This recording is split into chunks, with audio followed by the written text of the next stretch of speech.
Ngayon, good news yan, ha? Ayos yan. It was passed on from their ancestors. Ngayon, no, alisin natin yan, mga kababayan. Eh, alam nyo ho, mga bossing, may gaganaping rally, no? May gaganaping rally sa Nobyembre at 30 ho, mga bossing, Chief Amos, sir. No? Ngayon, alam nyo, ito yung kung gaano kadami yung sasama sa rally. Ito ho, higit 80 simbahan, mga kababayan. No? Kung kayo ay Katoliko at hindi kayo naniniwala dito, eh, pasensyahan na lang. No, siguro dapat lumipat na kayo doon sa KOJC, mga bossing, no? Kasi po bakit? Ito pong mga ito, mga kababayan, na magmamarcha po ay ito po yung tunay at laban sa korupsyon, no, mga bossing. Higit 80 simbahan suportado ang trillion peso march movement Caritas. Oh, no? At 30 ho, mga kababayan, kung nandiyan nga ho ako, baka sumama po ako diyan no? Suportado ng higit 80 simbahan mula sa iba't ibang parte ng bansa ang malawakang trillion pesos march movement sa darating na linggo, Nobyembre 30, ayon sa non-profit group na Caritas Philippines. At ito ho, bawal ang tangang DDS dito. No, baka po baka marayot kayo diyan. Bakit po, mga bossing? Baka pagka ipinagpilitan nyo na sumigaw kayo ng Bongbong Marcos resign dyan, mayari kayo. Maeplog kayo. Ano? Sa kanilang Facebook page nitong Biyernes, Nobyembre 28, ibinahagi nilang 86 na simbahan mula sa mga rehiyon ng Luzon, Visayas at Mindanao ang nakikisa sa panawagan ng pananagutan ng pamahalaan. No? Tignan niyo yan. Mga bossing, daig niyan yung nag-iisang Iglesia ni Cristo noon. Kung sasama pa ang JIL, mga bossing, dadalawa lang yon. Kung sasama pa yung KOJC, tatatlo lang yun. Eto ho, 86. A total of 86 dioceses and counting are now united in support of the trillion peso march. Isang napakalakas na panawagan para sa katotohanan, pananagutan at tunay na transparency. Tuloy ang pagkakaisa, tuloy ang laban. At ito mga boss, no?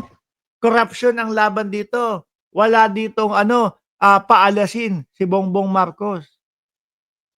Wala po dito yung tipo bang pabagsakin si Bongbong Marcos, mga bossing, no?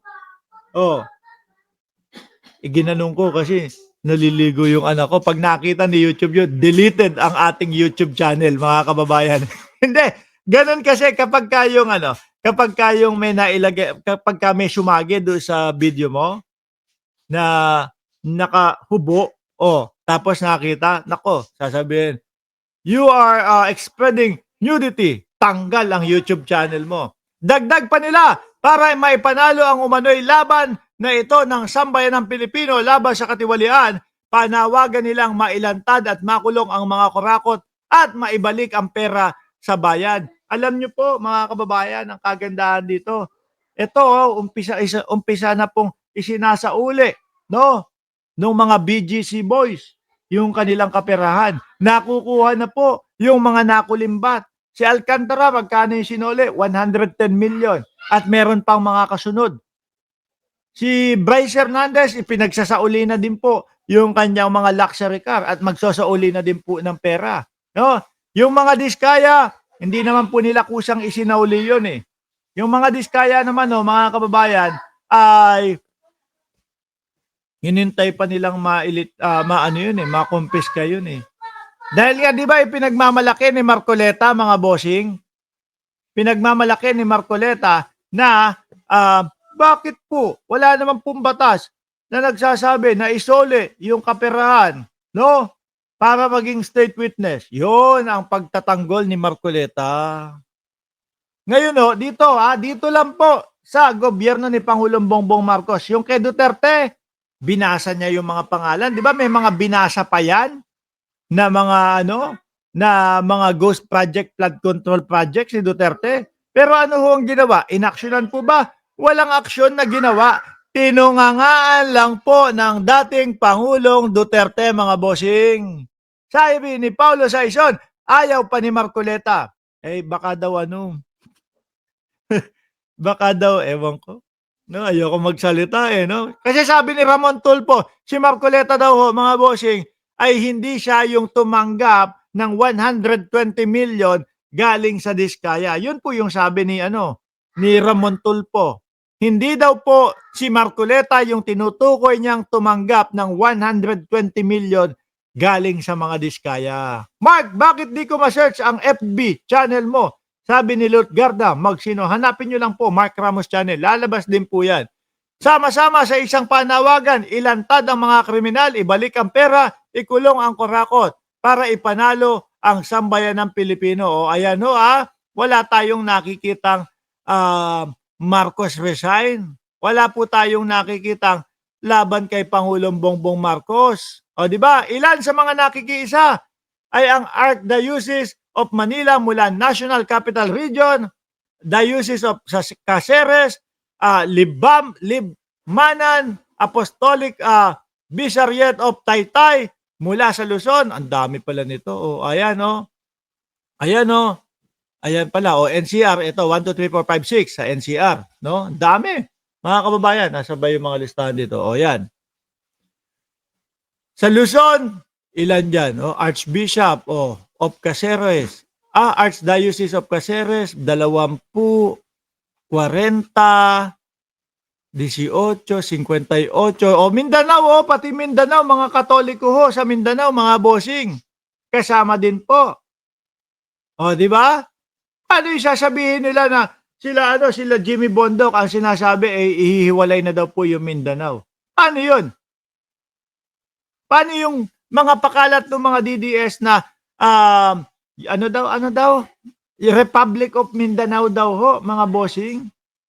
Eh di, sandali lang pag-usapan natin ng maikli yan. Kung Republic of Mindanao at plano nyo na ihiwalay ang Mindanao, ang mangyayari, lahat po ng mga nagtatrabaho sa Mindanao, kailangan lahat po ng mga taga Mindanao na nagtatrabaho sa Luzon, mukhang kailangan nyo na kumuha ng passport. No, at magpapatatak. Tayo mga taga Luzon, Visayas, kung sakali ito yung mga sinisigaw nila Jimmy Bondoc Panatilihin natin, Pilipinas po ang ating bansa kung sakaling trip talaga nilang iiwalay. Magpapagawa na kayo ng passport niyan. No?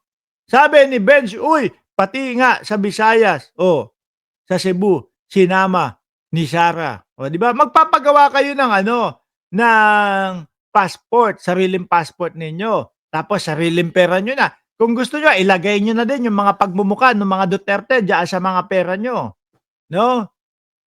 Unang-una, pinaka 1,000 ninyo, sino? Unang-una, 1,000 ninyo is si dating Pangulong Duterte. Yan, nalagay nyo.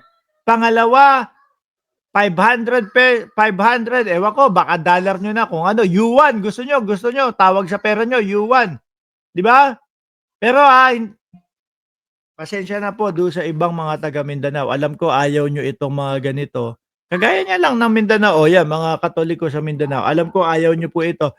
Pero para lang po to doon sa mga DDS na, ewan ko, si Jimmy Bondoc, palipatin nyo na din ng Mindanao yan. Di ba? Ewan ko kung sumikat siya doon sa Mindanao. Di ba? Sa 20 pesos, sino ba sa 20 pesos? Hindi pala, yuan na yung pera nila, no? Gawin na nilang yuan. Sa 20 yuan, si Baste Duterte. Sama si General Torres sa gilid. Tapos may boxing na merong kamao, no? Tapos sa 10 yuan, no? Total naman, maka-China sila, yung mga DDS. Sa 10 yuan, sino ilalagay dyan? Ay, ilagay yung apo ni Duterte. Yung ang quote, kamukha nung quote nung kay nung kay ano pangalan nun? Si Saldico, no?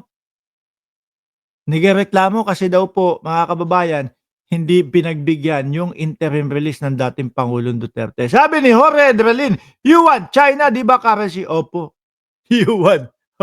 No? So yan, pwede nilang ipalit.